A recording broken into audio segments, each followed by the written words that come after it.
Welcome to the Compromise to Alchemize podcast, and I'm your host, Dr. Neel Bulchandani.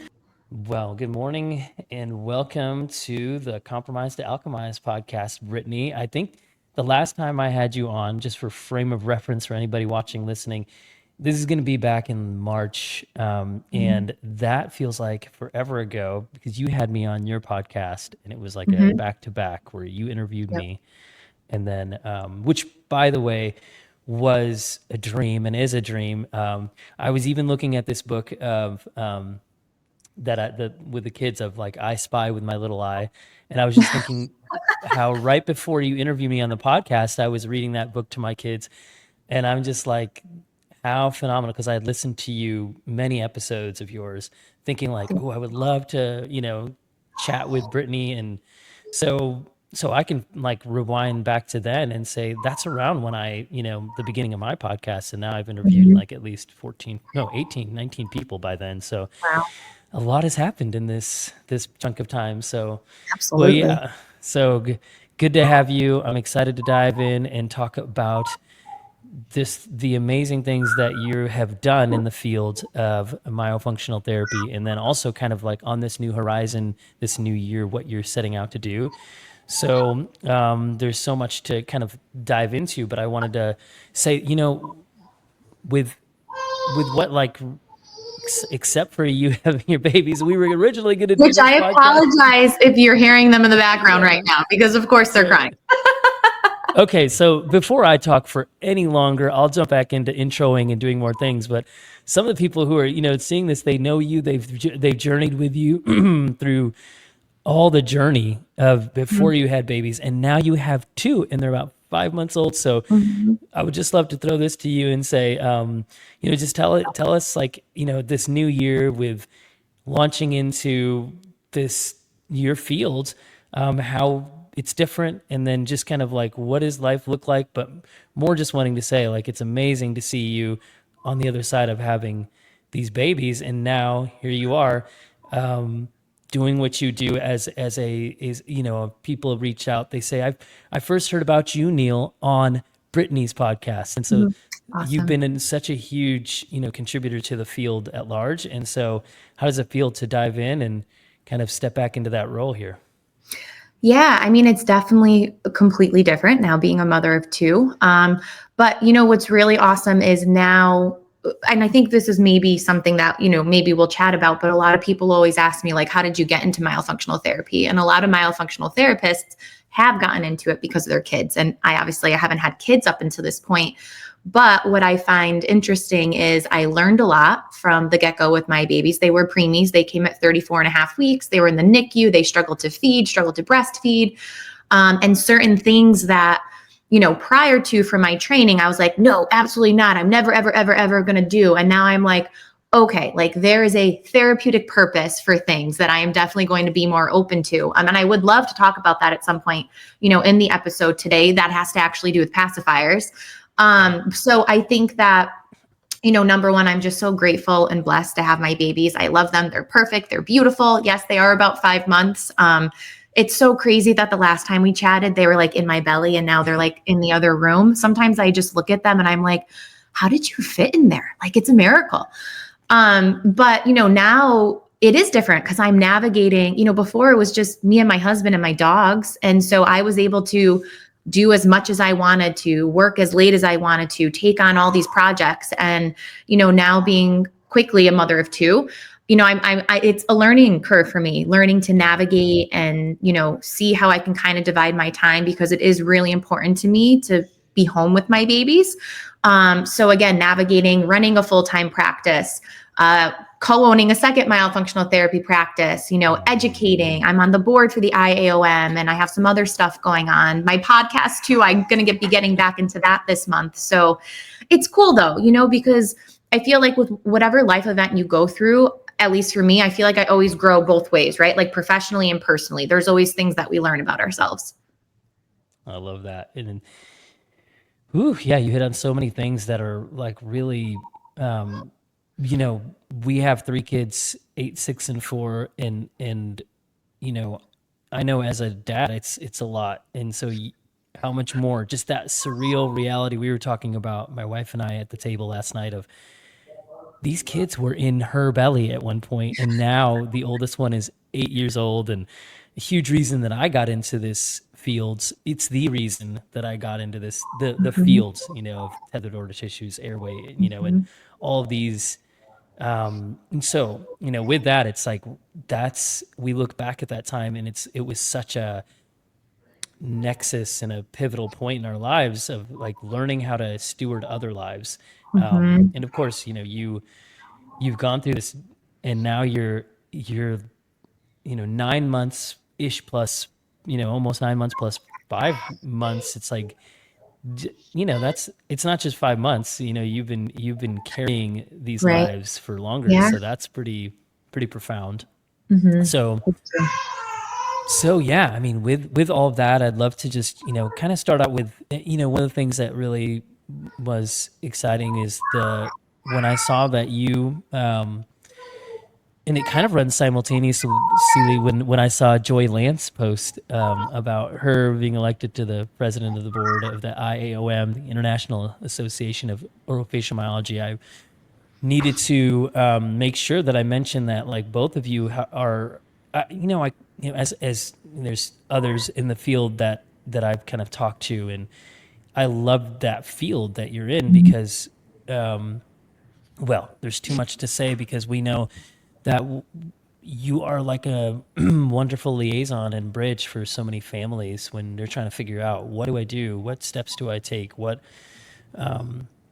and both of you have, now have on this board position. And I just know that so many people have considered you great teachers, and now in the years to come, people will like reflect back to when, kind of started, and then when at this phase, as you're kind of in your course time, and, just you've mentored so many, and I think it just felt so fitting, and so I was so excited for both the IAOM and all the people that belong to it, and then also you and Joy, that you both have these positions. So, I'd love to know what does it feel like to be in that place, and, how is that kind of even giving you a different view of how you contribute Mhm. to your field? Yeah, I mean, I'm completely honored, that I was, chosen to be on the board. And Joy is just an incredible, well, she's just an incredible person to begin with, but she is absolutely killing it as the president of the IAOM. And, the ideas that she brings to us and the visions that she has for the, not only, the IAOM itself, but also just the field of oral facial myology and advancing it and really protecting us too, especially from the hygiene side, has really been incredible. And all the members on the board, we're from different fields, hygienists, speech pathologists. We have a doc on board, on the board. It's really just pretty incredible. We had our first official board meeting this past Sunday, and there are just some really cool things in the works, that we have planned. And I'm just really excited to, be on that side of it and be able to make, an impact even further than I would have not being on the board. Oh, I'm excited to see all those. I know that, there's the, yeah, even within itself, this is what is like so cool, is even within itself, that organization is an interdisciplinary, Mhm. organization.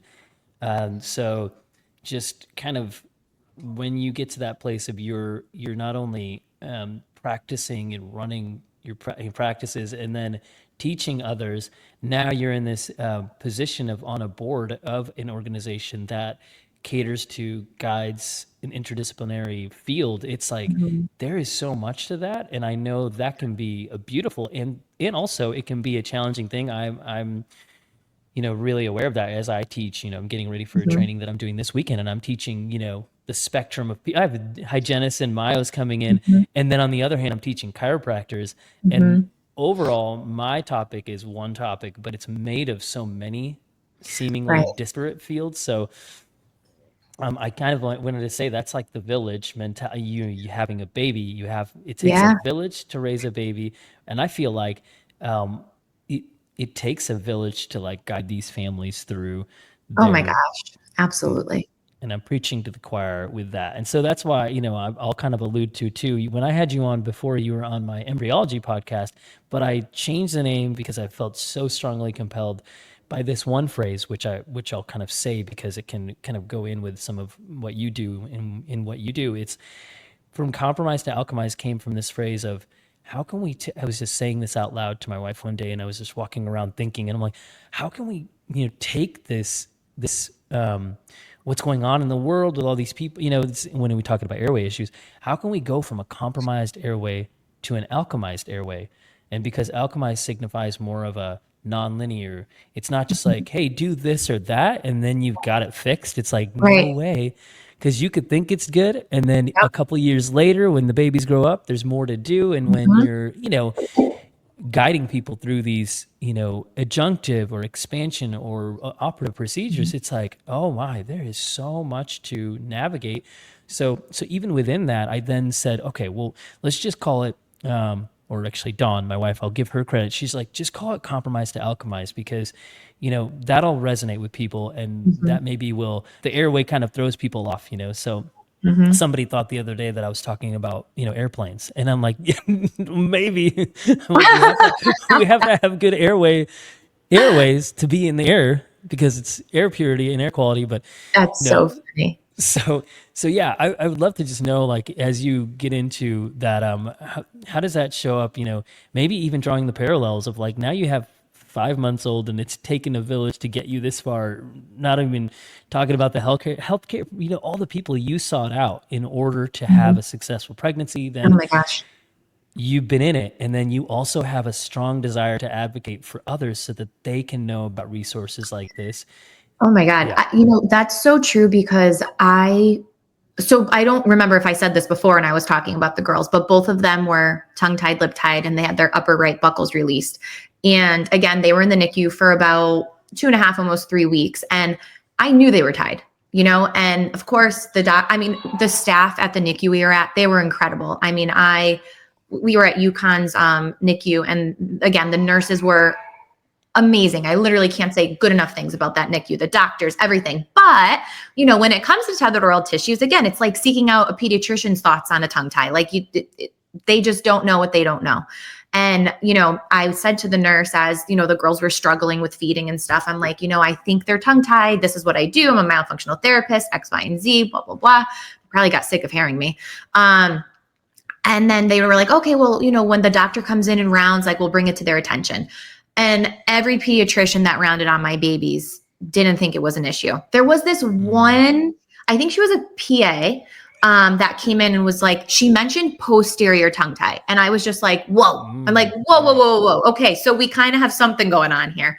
And, she and I were talking, and she was like, I kind of see it. I don't really know if it's impacting their feeding. We'll have the OT come in and do a feeding evaluation and what have you. So long story short of what I'm trying to say is that if I wasn't in the profession that I'm in, I wouldn't have known those things. And I wouldn't have known to then, once I brought my babies home, seek out body work, seek out, a release provider. And then I even sought out a pediatric occupational therapist because we needed to get these girls stronger. I worked with an IBCLC. I worked with all of my village that I have to refer Yeah. patients to. I literally saw them all. And immediately once we came home, you know what I mean? Like all within a week, they had their ties released. They were getting their body work.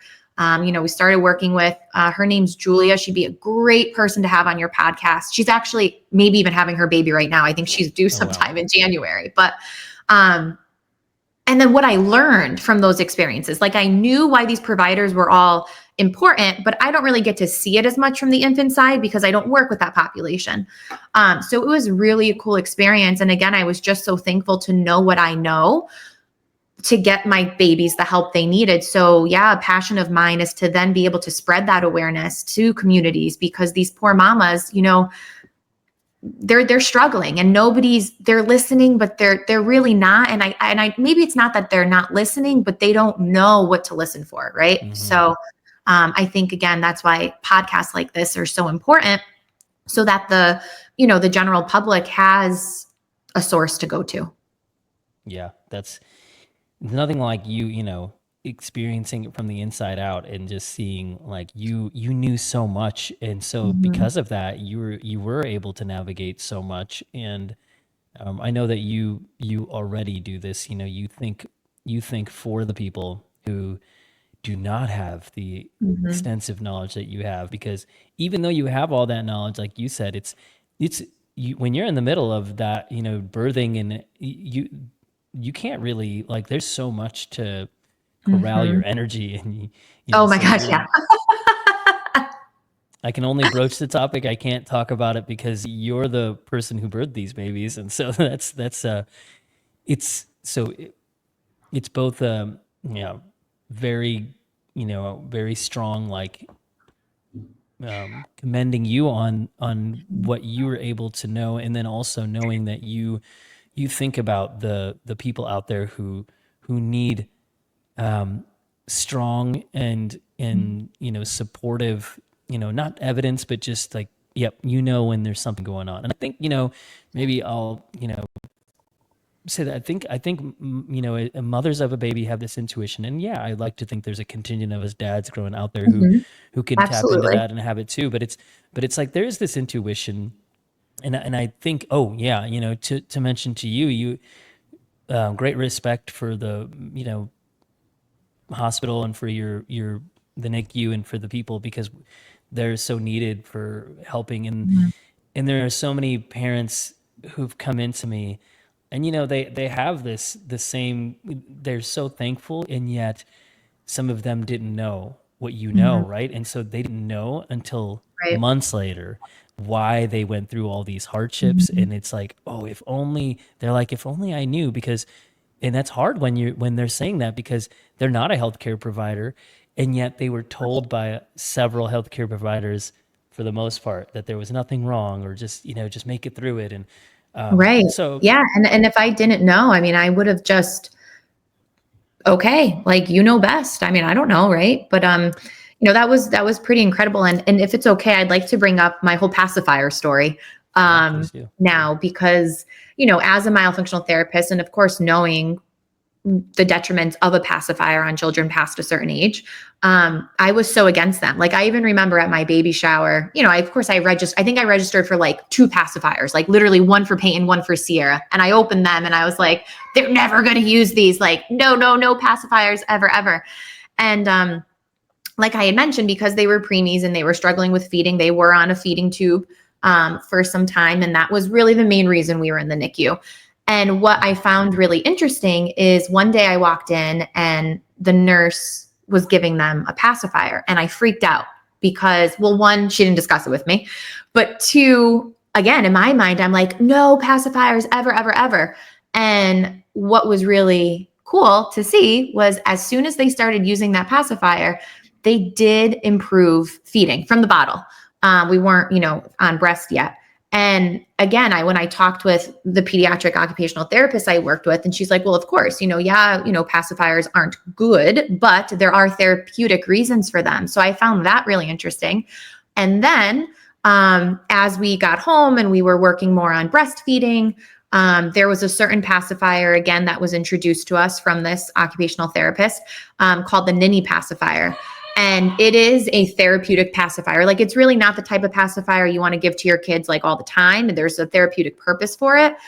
But in the beginning, and she knew me, she knows my background and all. She's like, I know you're not going to like this. She's like, but I'm telling you, there's a therapeutic reason for it. I wouldn't ever recommend it if it was going to cause any harm. And it was so cool. I don't know. Have you seen the Ninny pacifier before? Yeah, definitely. And I recommended a lot to the Yeah, to I was like so intrigued because you can see everything that's going on because it's clear, yeah. right? So you're watching the tongue, do everything that it needs to do. And I was like, so I think we did, we had all our stretches. We had to do our oral stretches, our body stretches before each feed. I had stretches to do, myself. And I think we tried to do 10 minutes with the Ninny pacifier, at least for Peyton, because she was struggling more with nursing before. And I could not believe how much it helped. So again, my thoughts and my views on pacifiers have now changed, but every patient's different. Not every baby does need the pacifier, but my girls really did need it to really make that like oral motor connection of what their tongue needed to do to be able to really, extract milk, Yeah. for nursing. No, that's really huge. And I think it's not like that there's the several IBCLCs and I in this collaborative, local, but then elsewhere too, where the ninny became such a good thankful for it because Yes. some moms, and I'm not going to cast aspersion on other people who believe differently to any extent. This is not my Mhm. like strong opinion on those things, but some moms have come in and they're just like, so I know we're not supposed to use pacifiers. I know, and they were told like strongly, never, never, never, never, never. And I'm like, yeah, no, I hear you.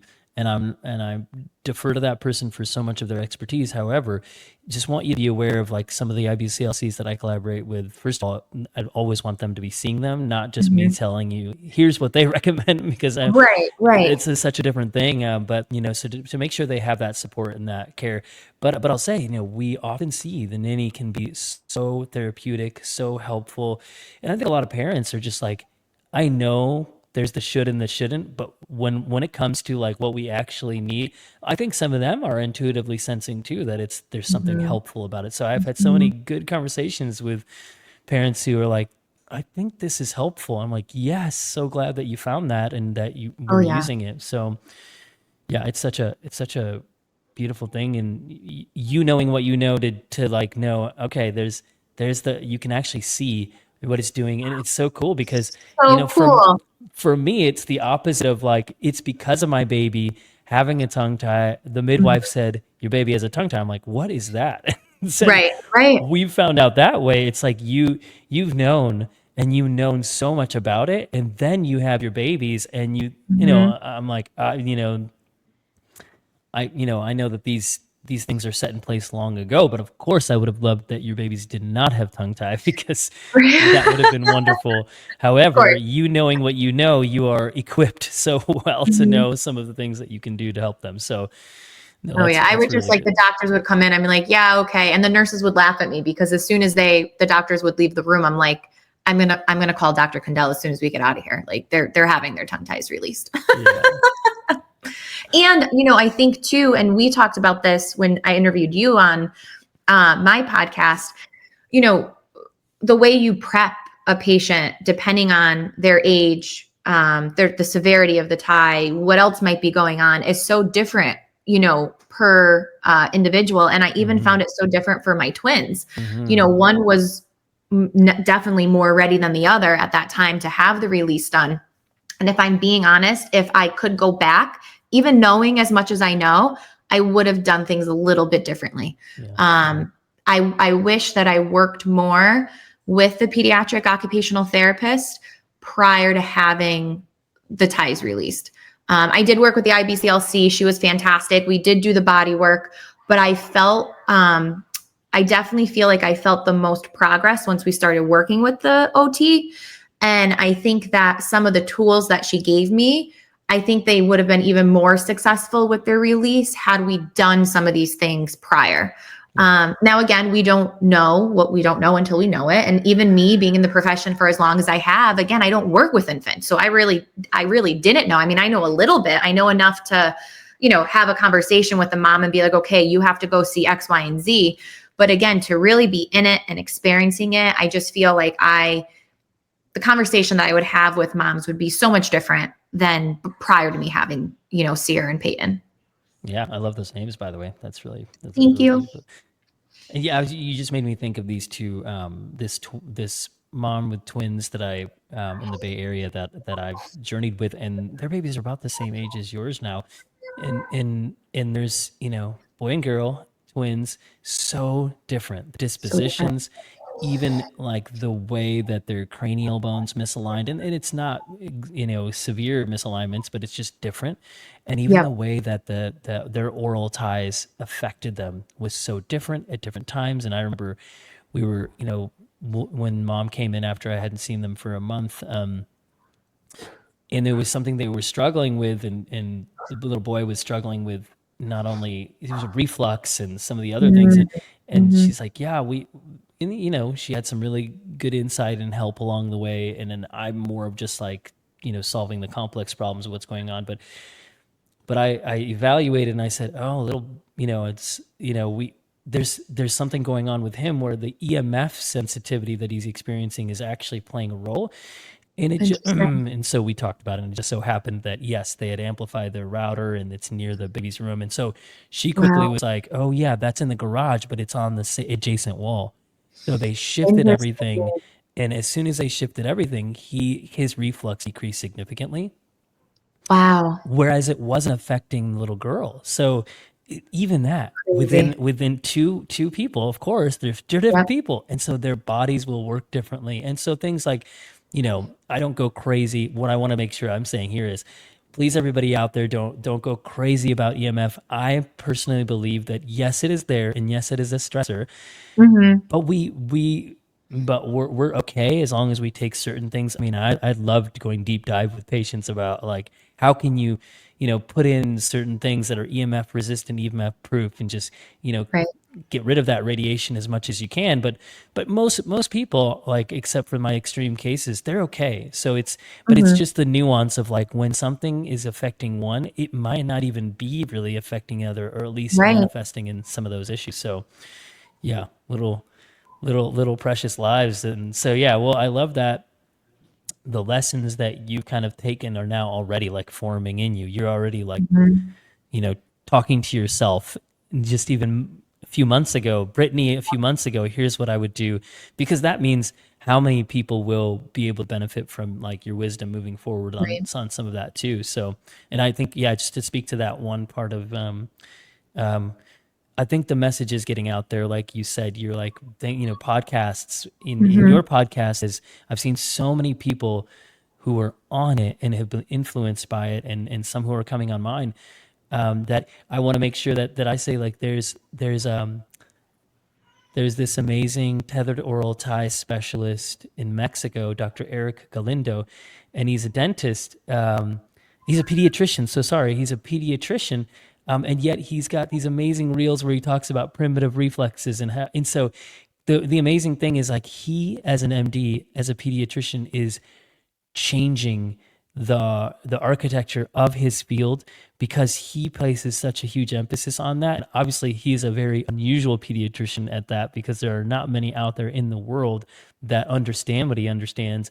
So he's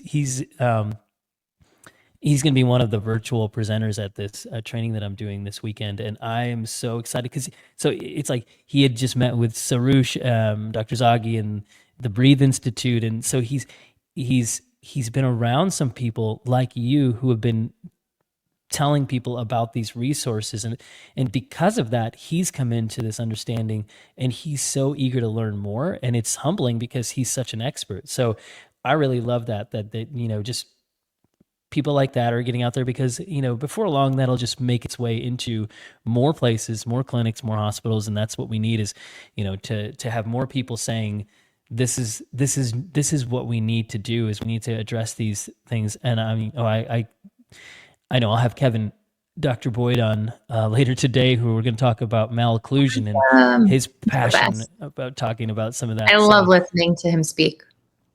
yeah, he's wonderful, and I think I'm met him in person finally at the symposium down in San Francisco that we both presented at, and also Milt Gavelis, who's on the podcast. Actually, his episode Mm. hasn't come out, but these I got to work with Dr. I can't ever say his last name right. Givelis, how do you say it? I think it's Gavelis. Pretty Givelis. sure. Okay. I got to collaborate on a case with him, which was really cool, being obviously in Connecticut. Yeah, And it was so awesome. His work is just so beautiful. yeah. He's that's it's and one of the reasons that I was excited to have him on, other than I respect his work greatly, is that he guides families through the process. Babies, Mhm. yes, he's an oral Mhm. surgeon, he's a surgeon, so he does do releases on babies as well as like older kids and up.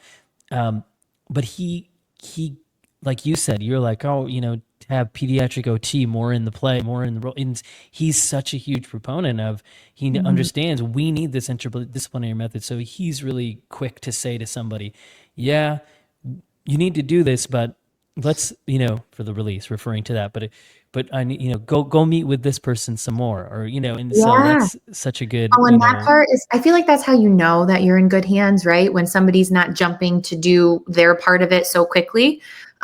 Because as you know, in the field, and for, everybody listening who might not be in the field and might not know, it is like very rarely ever, I can't even really think of a scenario ever where it's just one person, right? It takes a yeah. team, it takes that village on every case.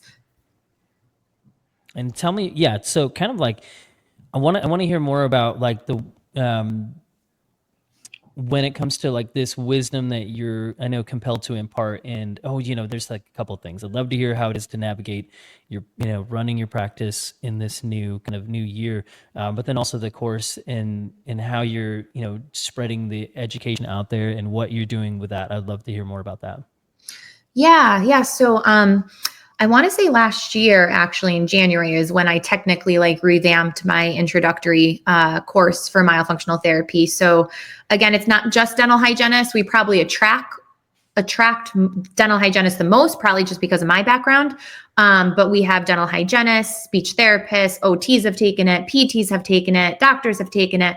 And it's my favorite when we get a group of, a bunch of different disciplines, because again, we're all coming at it from a little bit of a different, standpoint. So to be able to hear, what their, PTIs are seeing, or OTIs or whatever, is really, really fascinating. But so the course that I run, technically it's an 8-week course, but it's really more, because once you register, you get access to all this pre-learned content, which is going to take you some time to go through. Some of it needing to be done before we start the course, some of it not, more of like the business end of things, how to get your business started, things like that don't necessarily have to be listened to prior. But once the course starts, we run the course 4 times a year. So it's 8 weeks. So each Wednesday, we release a lecture. And you can really watch it in your own time, which I love, because I loved my first intro courses with the AOMT. I was very lucky to be able to learn from Joy Moeller.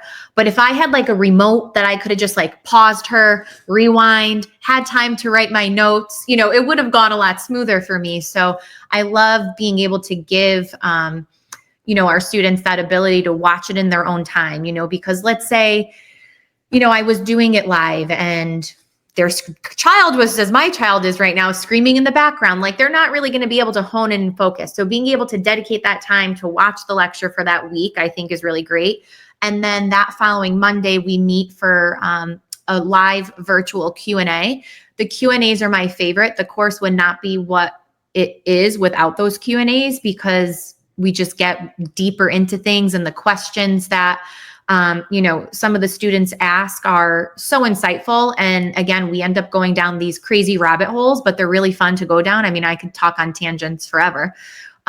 So it's 8 weeks. And then the really great thing about the course is that final week is case study presentations. Now, it's not me presenting case studies.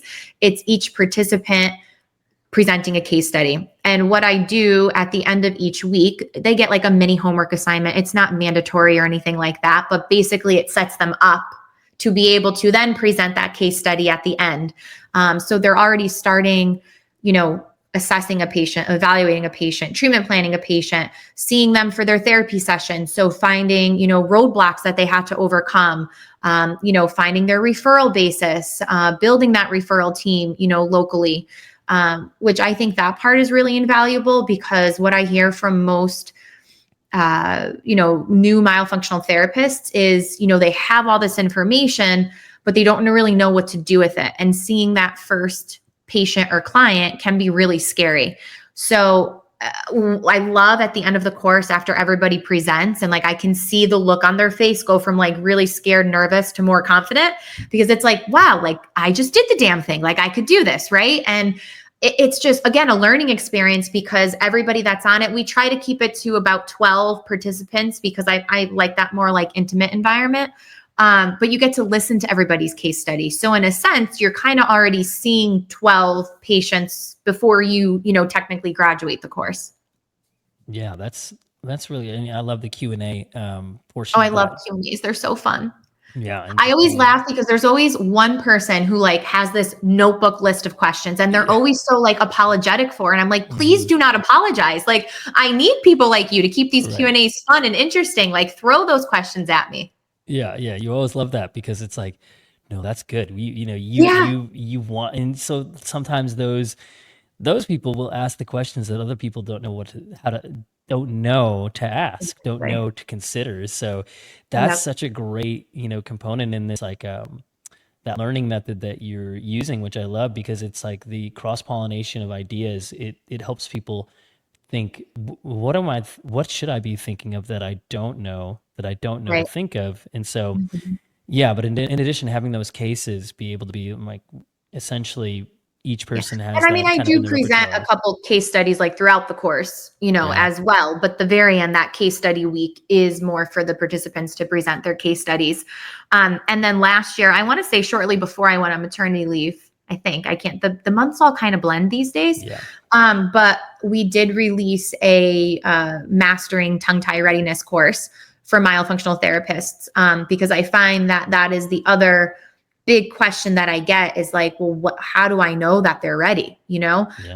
So I came up with like a 10-step protocol. Now, one of the things that, of course, I say in the very beginning is everybody's different, right? So this might not apply to everybody. Everybody's going to be ready in their own time, depending on what other factors might be going on. Again, similar to me talking about Sciarra and Peyton, Sciarra had so much more tension going on throughout her body than Peyton did. So much so, like my whole family would be like, "Oh my God, she's so strong!" Da da da da, and I'm like, "She's just compensating, guys." Yeah. But again, I think that it's a really great course. We've had some really good feedback from, those that have taken it. That one's just an on-demand course, but we do have a live virtual Q&A again. We offer it, I think, 4 or 6 times throughout the year. Because again, those Q&As those in themselves, I think are invaluable. Yeah. Well, awesome. I'm going to make sure it's going to be in the show notes and I'll link to it, so that anybody, you're watching, you're listening, and you want to know, and especially with the burgeoning field of myofunctional therapy, which is so good because it's so needed. And I feel like, Mhm. who doesn't need a myofunctional therapist on this planet? It's like Right, right. anybody who can get access to that needs that. And so then Mhm.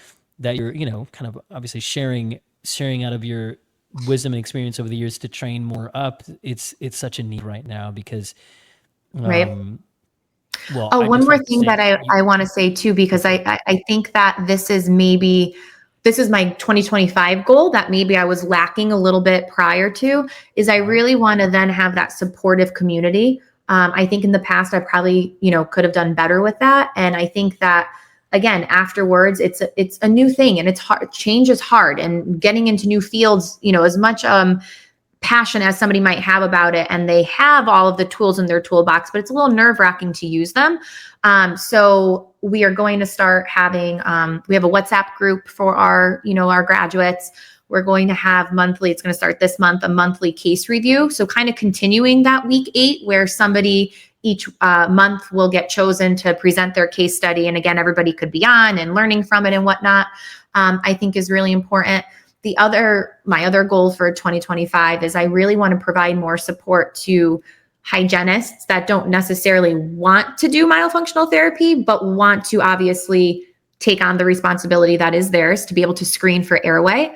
Mhm. So I'm really excited about that. I'm going to actually do it today. I have a new, I don't know what exactly, if I'm going to make it a full blown podcast. I think I might just do it on my YouTube channel, where it's going to be more for hygienists doing hygiene in a dental office, but wanting to learn more and most importantly, be able to educate and explain to patients, like, why am I all of a sudden conducting this airway screening? Why do I have to have it done? Why are you asking me these questions? And really understanding how to talk with patients more to get them to be open and accepting to what comes of that airway screener, right? It's great to know how to do the airway screener for you to know the knowledge, but to get your patient to actually hear it and do something Mhm. about it, I find is often a struggle. Yeah. Well, that's huge. Okay. That's good. And do you? I have this is going to be tongue in cheek, but we have to. I have to do the puns within this. It's a tongue in cheek is a pun within itself, but it's like. So I got to know. Do you use the phrase in when you teach hygienists, especially what we're talking about for screenings? Do you teach them to say in their mind, "I spy with my Myo eye"? 'Cause that would be so perfect.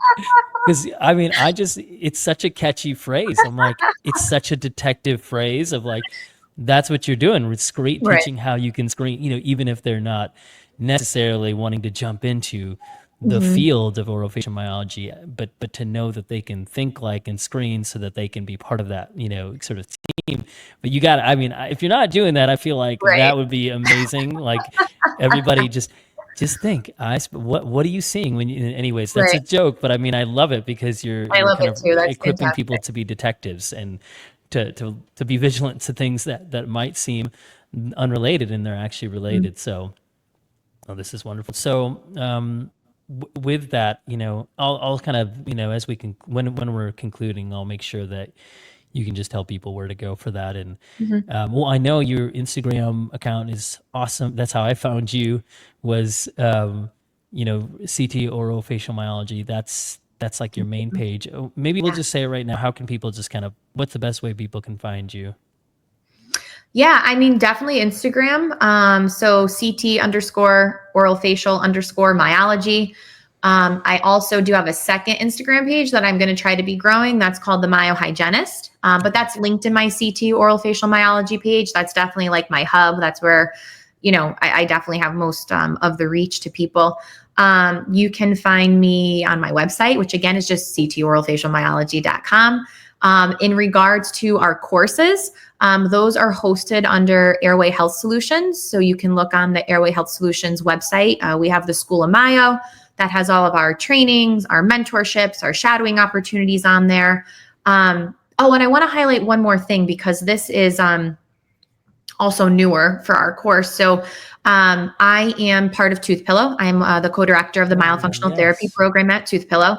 And what's really awesome is upon completion of taking my introductory course, you are eligible to have an internship with Tooth Pillow. So to be able to start seeing patients like literally immediately is really cool and something exciting that we're able to offer to our students. Because again, sometimes that's what it is. Somebody could have all the passion and have all the knowledge, but if you don't have that clientele, it's hard to really start to gain that experience. So we have an internship program at Tooth Pillow that myself and the other director, Laura Eckhart, have really worked hard to put together. So I'm really excited about that as well. And if you ever have any questions, like you don't have to take my course. I have taken a bunch of different introductory courses. I will give you my opinion on everything. My biggest piece of advice is you want to take a course with somebody who you jive with, right? If you're going to be Hmm. listening to them lecture for 30 hours, 60 hours, however many hours, like you want to, you want to make sure that it's a good teacher for you per se, a good mentor for you. So I always suggest like reaching out to that instructor, talk to them, ask your questions, get to know them a little bit, hear their story. And I'm always open to, hopping on a call with anybody. So again, the easiest way to get a hold of me, just DM me on the CT Oral Facial Myology page, and I'd be happy to help you no matter where you're at in your journey, seasoned myofunctional therapist, new to myofunctional therapy, wherever you're at. Oh, this is good. Yeah, thank you for bringing up Tooth Pillow. I love that. I mean, I'm just talking to a colleague. He's a chiropractor, and he was looking for a resource for his little one, and they're in Illinois. So, they came across Tooth Pillow, and I said, "Oh, I know some of the people who are in charge of that, and this is amazing." So there's and then when I was at that symposium in San Francisco, the World Dentofacial Sleep Society Congress Mhm. there in November in San Francisco, um, it it must be. I don't think it was Laura. Somebody else was presenting on it, and it's. I mean, it must be. Um, well, definitely. I'm gonna share. Make sure I put that in our show notes too, because it's such Awesome. a. From what I learned about it, and of course, you can talk. We could have a whole separate. I'm sure you could have Right. a whole Right. separate podcast just talking about tooth pillow and the problem that's solving and supporting families. So I'll talk. I mean, I want to talk to you about that separately here, so I'll follow up with you, but It's so great. Just more resources for Mhm. practitioners and families to be able to have help. So that's also really great advice to you. It's like you can see um, you're just a person. That's I think I see that you're such a resource, and it's not about like each of your courses and that you want everybody in the world to sign up because Right.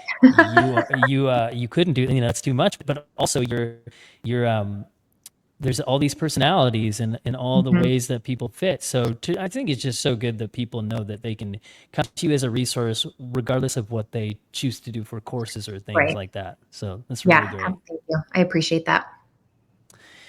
Yeah. So maybe my one like blazing question that I'm thinking of asking you, and you've kind of covered it in part. So you might say like, yep, it sounds like you've shared some of this, but I really, with this compromised to alchemized phrase, it's really important to me only because not the words, although I love the words. I'm a wordsmith, I love words, so I love the word alchemized, but it's more of what it signifies. Like Mhm. we can't, I don't think that the solution to our airway issues is, just like you said, it's not a one size fits all.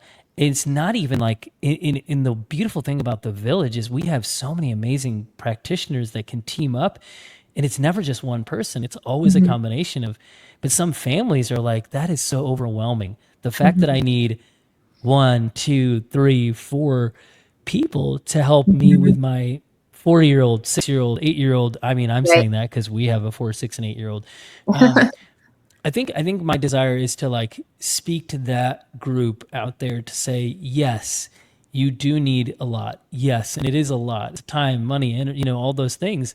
But I want to provide hope for people too of like, Mhm. even though it could seem complicated that it's not a linear path towards healing, Mhm.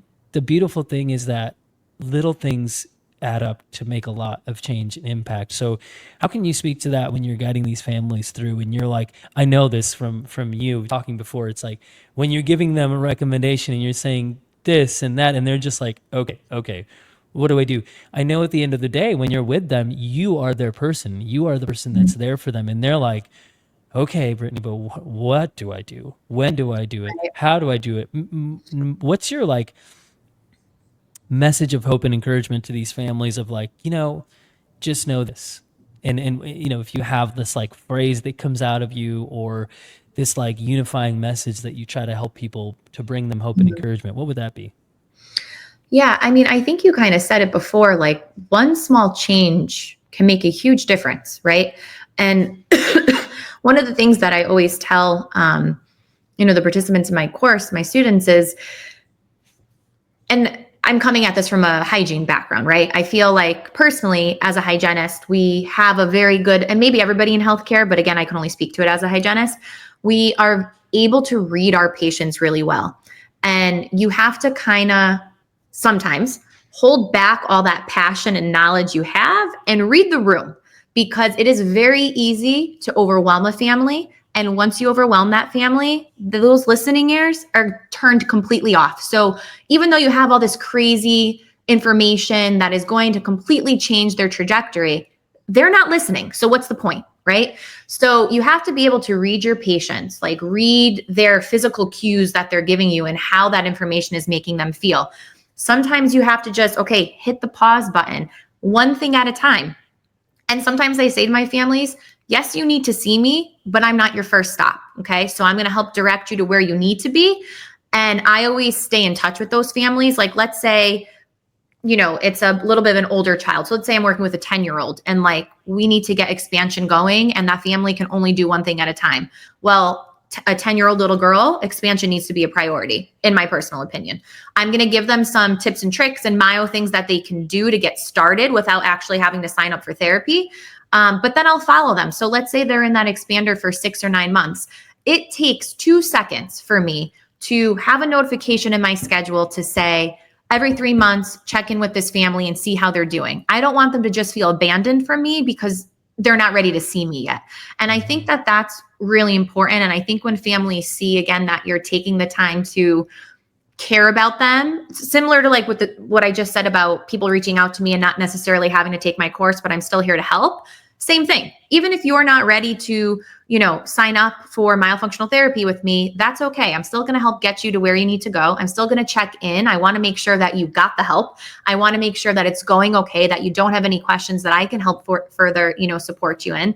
And then when it is time, you'll come back, and we've already now built this, trust in this relationship. So we don't have to worry about building rapport or anything like that. It's a very just natural progression. But again, just one small change. So whether that's implementing a nasal hygiene routine, we all know the power in just that one simple thing. Just start, even if it's one time a day to begin with. Yes, we like to see 2 times a day. Start with the one time. Then you can progress to twice. I think it's very similar also to when I talk to a new myofunctional therapist and they're trying to start their business, and it seems so overwhelming because there's so much to do. The list is daunting. How am I ever going to get this done? It's kind of easier to just ignore it. Where if you set up smaller, teenier goals for yourself, it's much easier to get to that bigger goal. And it's the same thing as somebody going through an airway journey. You have this list of providers that, yes, you do have to see. And yes, it is a commitment.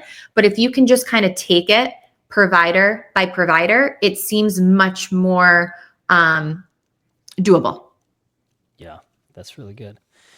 Really good. Oh my gosh, so many takeaways with that, I think, that are really good, not only just for kind of like those families that are, journeying through this, but that's so good to know, like from a practitioner, a myofunctional, and anybody in this adjunctive journey of like, how do you think about those things? Because some things like that, if you send a patient, a client, a message, and took you seconds to write it, and for them, it changed their whole Right. day, their whole journey.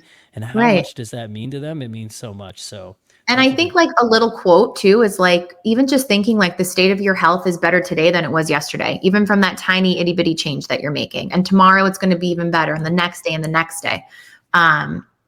I think is really important for especially moms, and I know you know this, better than anybody, when they come in and like they feel this immense guilt, like, how did I not know this? Like, you're here now, and that is all that matters, right? We can't change what happened before. We can't decide to know what we didn't know, right? But you're here now, and we're going to be able to, make the changes and the progression that we want to see to get either your child, your family, yourself on a better trajectory of health.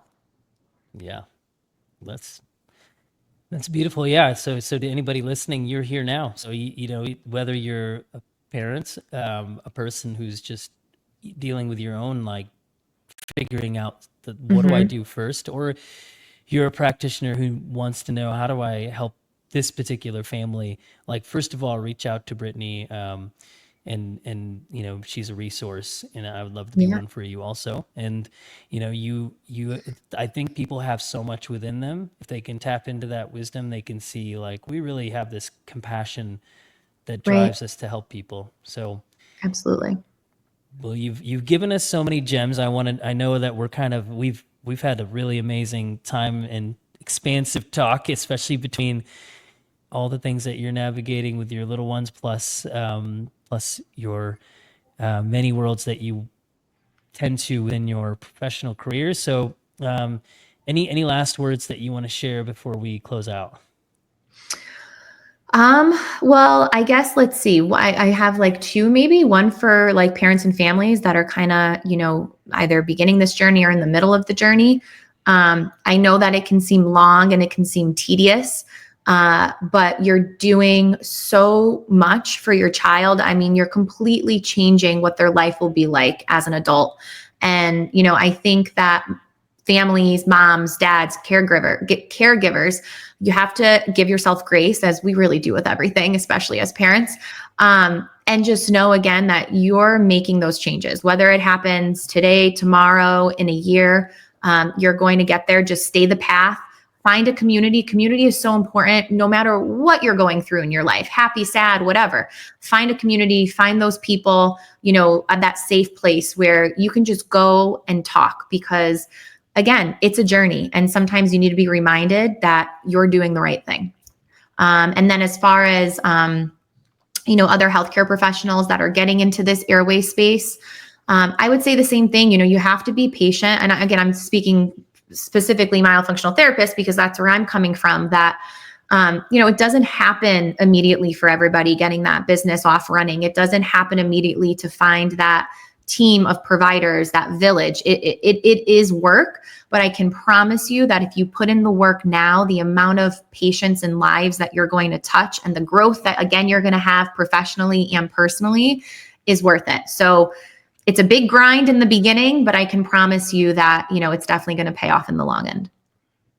Beautiful. Well said. So yeah, well, I'll close out here and then hang on for a minute after that so we can chat. But yeah, so anybody who isn't already following Brittny, go over to Instagram, follow her there. I Spy with my Myo Eye. Well, you're gonna find her CT orofacial myology page as she spelled out. But then Myohygienist, check that out. Check out her podcast. She's got so many amazing people that she's interviewed. I'm on number 99 on there. So check out my episode. I made it right in the first 100. And then check out mine, Compromised to Alchemized. It's on Apple, Spotify, all the places. Subscribe and comment and do all those things, like people who say that better, follow and comment, because that helps us grow what we're doing to help more people. So without further ado, I just say have an amazing day, everybody. And I look forward to the next time we get to chat for everybody else. Brittny. Absolutely. Thank you for having me.